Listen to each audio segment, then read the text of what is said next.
अगर आपने नेगेटिविटी लाई माइंड में तो ऑब्वियसली उसका रिजल्ट भी वैसा ही रहता है। I always use to keep myself motivated by telling myself again and again that yes I can do it, you are the leader of your life, believe in your self.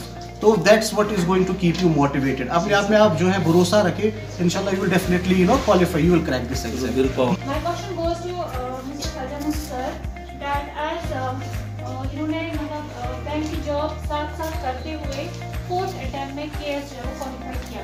मेरा question ये है कि sir आप उन aspirants को क्या strategies देना चाहते हैं जो अगर पार्ट टाइम जॉब के साथ साथ प्रिपरेशन स्टार्ट कर रहे हैं, क्या स्ट्रैटेजीज हैं? मैनेज करना है और प्रिपरेशन भी जो है वो भी मैनेज करनी है। जो हमारे बैंक में जो शेड्यूल हुआ करता था, most of you must be knowing, सुबह 10 से लेकर 4-5 बजे तक, फिर घर पहुँचने में भी 1 घंटा, तो 6-7 बजे घर पहुँच जाते थे। What I used to do is I used to devote 2 hours early in the morning. सुबह जल्दी उठ के 1.5-2 घंटे पहले वो प्रिपेयर कर लिया। जब बैंक से वापस आए शाम को और 2-3 घंटे जो है और डिवोट करें।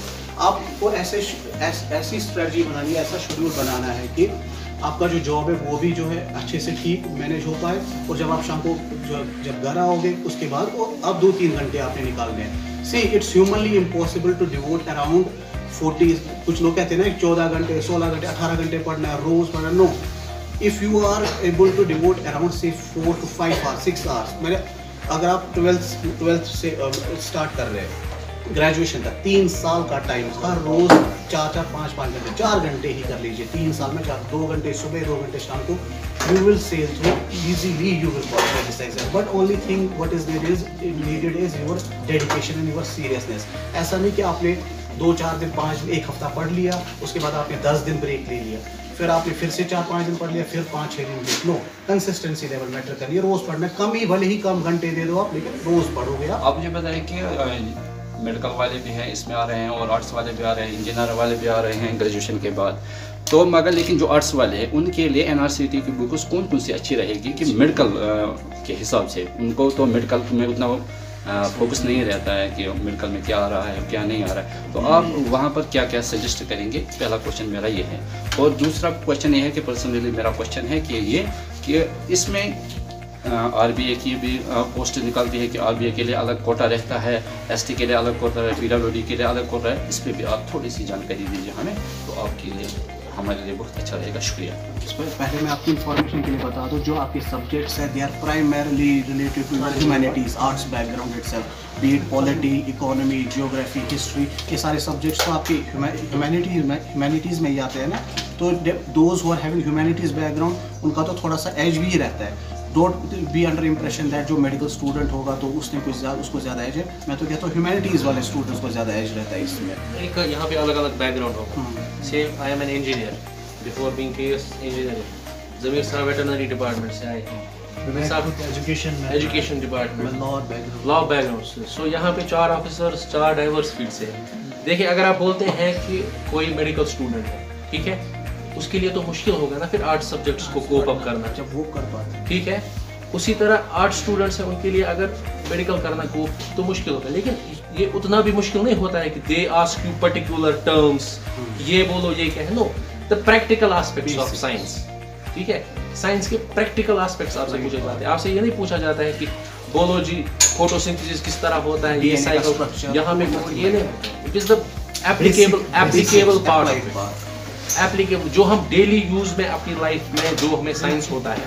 मिसाल कोई ऐसा, फॉर एग्जांपल एड्स की कोई अभी मेडिसिन नहीं है जिससे फुली प्रिपेयर से कल को कोई ऐसी दवाई आई जिससे एड्स पूरी तरह से ठीक होगा। So it is beneficial for each and every member of the society, B it from arts, science, mathematics, कोई भी, तो उसको उस बारे में पता होना चाहिए और वही वो आपसे पूछेंगे, इसमें उसके बारे में थोड़ा सा पढ़ लेना। हर कोई सब्जेक्ट टच होता है। अब ये नहीं है कि आपको इन डेप्थ नॉलेज हो उस चीज़ की, आप मास्टर हो उस सब्जेक्ट का, ऐसा नहीं है। लेकिन बेसिक कॉन्सेप्ट जो है वो एक्सपेक्ट किया जाता है कि जो केएस ऑफिसर बनने जा रहा है या आईएएस ऑफिसर बनने जा रहा है वो उसको उन चीज़ों की नॉलेज हो, उन चीज़ों की खबर हो। वो एक सेइंग है ना, jack of all trades master of none. You have to be jack of all trades for each and every subject. Masters नहीं करना, कोई वो रिसर्च नहीं करना। आप उन्हें बोलिए कि किस क्लास से वो स्टार्ट कर सकते हैं, ये मेरा पहला क्वेश्चन है। दूसरा क्वेश्चन ये है कि जो आपकी स्ट्रैटेजी रही है, यानी आपने 11 साल पहले एग्जाम क्रैक किया है, आज की डेट में इनको क्या करना है? हार्ड वर्किंग, ठीक है। Now there has been a shift. Smart अब हार्ड वर्किंग के बदले आज बताया जाता है Smart स्मार्ट work, sir. ठीक है, एक बात। दूसरी बात, हमारे प्रिपरेशन के ज़माने में एक बात ये भी बोली जाती थी कि जो कैंडिडेट इस एग्जाम में जा रहा है, he must know what not to read. Remember what not to read, क्योंकि आप पढ़ते जा रहे हैं कुछ चीजें ऐसी भी हैं जो नहीं पढ़नी है। लेकिन आज वो जमाना है कि आपको जितना भी मिले उसको पढ़ लो, because competition level has been, मतलब आपकी बढ़नी चाहिए। Competition level is very tough, cut throat competition है आजकल। जैसे मैंने अभी आपको बता दिया, खाद वाले को compete करना है उस बंदे के साथ जो दिन रात श्रीनगर लाल चौक में बैठा है, उसके साथ जिसके पास इतने एवेन्यूज हैं, इतने रिसोर्सेज हैं, ठीक है, आपको उसके साथ compete करना है। अच्छा, आपको उसके साथ भी compete करना है जो फाइनेंशियली वेल ऑफ, जो अफोर्ड कर सकता है दिल्ली जाना। आप में से शायद कोई दिल्ली भी नहीं जा सकता है, आप में से कोई श्रीनगर भी नहीं जा सकता है। इसलिए अब आपके पास जितना भी मटेरियल है, जैसे एक ऑफिसर साहब ने ये भी बता दिया कि एक it is better to read one book 100 times than 100 books at a time, ठीक है। अब आपके पास जितना भी मटेरियल है, उस मटेरियल को आप पढ़ लीजिए। कम से कम वो चीज, मतलब अगर आप बता रहे हैं कि फॉर एग्जांपल आपने जीसी लॉन्ग की जियोग्राफी पढ़ी है, ठीक है, कम से कम मैं ये एक्सपेक्ट कर लूं कि आपने ये पढ़ी है और सिंसियरली पढ़ी है। अगर मैं जीसी लियोंग से फिर एक क्वेश्चन आपको पूछूं, आपको आना चाहिए। ऐसा नहीं कि आपने जीसी लियोंग भी पढ़ी, आपने सरिता चौहान भी पढ़ी, या कोई और भी पढ़ा, कुछ और भी पढ़ा, वैसा नहीं होना चाहिए। जो भी आप पढ़ेंगे सिंसियरली पढ़िए, सीरियसनेस से दिखाइए उसमें, और पढ़िए अच्छे से, कंसेप्ट अपने क्लियर कर लीजिए। और सबसे बड़ी बात याद ये रखिए कि जितना आपको मिलता है कहीं से भी कुछ भी मटेरियल, उसको पढ़ लीजिए, छोड़िए। वो कहते हैं ना कि your aim should be to become district collector. DC का जो दूसरा नाम होता है डिस्ट्रिक्ट कलेक्टर, भी कुछ स्टेट्स में उसको बोला जाता है, नॉट डेप्यूटी कमिश्नर को।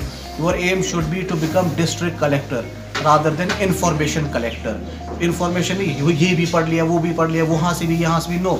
आप जो है डेफिनेटली आपको अपनी नॉलेज बेस बढ़ानी है। नॉलेज बेस बढ़ाने के लिए आपको तो पढ़ना ही पढ़ना है, हिस्ट्री, ज्योग्राफी, पॉलिटी, इकोनॉमी, वो चीज़।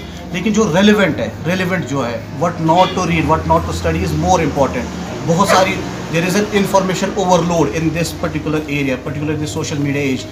इतनी सारी यूट्यूब चैनल्स है, इतने सारे वेबसाइट्स है जो आपको civil service examination material provide करती है, लेकिन उसमें से बेस्ट कौन सा क्वालिटी वाला है, खाली उसी तरफ ध्यान दे दीजिए, ठीक है। Otherwise you will end up with wasting your time here and there. आपका टाइम उधर चले जाएगा और बाद में उसका एंड रिजल्ट भी अच्छा नहीं आएगा, ठीक है। Your aim should be to become district collector, not information करनी है आज से। बिल्कुल। The secret of getting ahead is getting started. Start ले लीजिए, आज ले लीजिए। अगर आपके बच्चे अभी 8th 9th में ही है, क्यों ना, यही तो पूछा जाता है प्रीलिम्स में आपकी जो NCERT 8th 9th 10th class में आपका पॉलिटी, हिस्ट्री, ज्योग्राफी, अभी से बेस बना लीजिए, स्ट्रॉन्ग अभी से ही बनिए, ठीक है। मतलब सिलेबस इनको आज से ही हाँ, रखना है। बिल्कुल, आज से ही माइंड में रखिए, अपनी नॉलेज बेस बढ़ाइए इसमें। कुछ ना सही, अभी आप छोटे हैं, previous year papers, current affairs आप सिलेबस फॉर टाइम भी करंट अफेयर्स, करंट अफेयर्स उससे पता चलेगा आपको कि क्या पढ़ना है। इनका 5-6 साल बाद होगा एग्जाम, तब तक ये obsolete हो जाएगा। करंट अफेयर्स रख दीजिए, बाकी तो पढ़ने बेसिक सब्जेक्ट जो आपके हैं उसमें, ठीक है। मेरे 2 पॉइंट्स है जो तजमुल सर के लिए है। तजमुल सर ने बोला कि मैंने 4th अटेम्प्ट में एग्जाम क्वालिफाई किया, तो उनसे मैं जानना चाहूँगा कि जब 3 टाइम्स वो ड्रॉप हुए तो ऐसा क्या किया उन्होंने कि उन्होंने फिर से खुद को मोटिवेट किया फिर से इस एग्ज़ाम के लिए कि वो प्रिपेयर करे और अपीयर हो जाए। सेकंड मेरा पॉइंट यह है कि हम जानते हैं कि जो रूरल एरियाज़ हैं यहाँ पे फैमिली का ज़्यादा प्रेशर रहता है। जब बच्चा ग्रेजुएशन करता है तो उसके ऊपर फैमिली रिस्पॉन्सिबिलिटीज़ आती है, रिस्पॉन्सिबिलिटीज़ इन द सेंस कि उसको फिर फैमिली के लिए कमाना भी पड़ता है और यहाँ से जो कॉम्पिटिटिव एग्ज़ाम्स हैं उनके लिए भी पढ़ाई करनी होती है। तो ऐसा कौन सी स्ट्रैटेजी होनी चाहिए जो एक बच्चे को अपनानी हो, जो बच्चा अपना सकता है सो दैट कि वो अपनी फैमिली रिस्पॉन्सिबिलिटीज़ के को भी कूप अप कर सके और एग्ज़ाम के लिए भी प्रिपेयर कर सके। सवाल एक बात मैं बता रहा था, ये जो तजम्मुल साहब को आपने सवाल पूछा ना कि क्या था इसमें कि मतलब जो मैंने पहले बता दिया जब मैं बात कर रहा था, सीरियसनेस, मोटिवेशन। जब तक आप वो अपने मतलब किसी भी एक्टिविटी में नहीं लाएंगे आप कामयाब नहीं हो जाएंगे।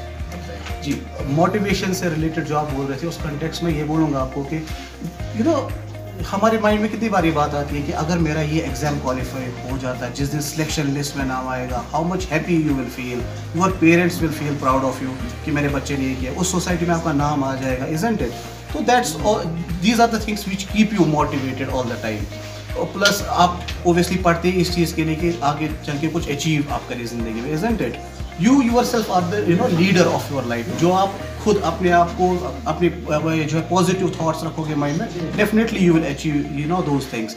अगर आपने नेगेटिविटी लाई माइंड में तो ऑब्वियसली उसका रिजल्ट भी वैसा ही रहता है। I always used to keep myself motivated by telling myself again and again that yes I can do it. Not just one day ago, कल एक वो मिस यूनिवर्स बनी है हरनाज संधू, उसका जब इंटरव्यू कर लिया गया तो उसी बेसिस पे उस लाइन, कैची लाइन पे उसको जो है क्राउन मिला। उसने बोला कि you are the leader of your life, believe in yourself. तो that's what is going to keep you motivated. अपने आप में आप जो है भरोसा रखे, इंशाल्लाह you will definitely qualify, you will crack this exam. लेकिन एक चीज, हाँ, वो विल पावर होना चाहिए। Motivation is what will get you started. आज आप मोटिवेटेड इतने हो, आज यहाँ से जाके आप बुक्स लोगे, पढ़ोगे 3-4 दिन, 4-5 दिन, लेकिन उसके बाद आ जाता है आपका चैलेंज कि how long you will continue it. क्योंकि हर दिन तो ये काउंसलिंग सेशन नहीं होगा, हर दिन तो मोटिवेशनल लेक्चर्स नहीं होंगे। इट्स यू, अल्टीमेटली यू, आप अपने आप को कितना पुशअप करते हो to reach that goal, achieve that goal.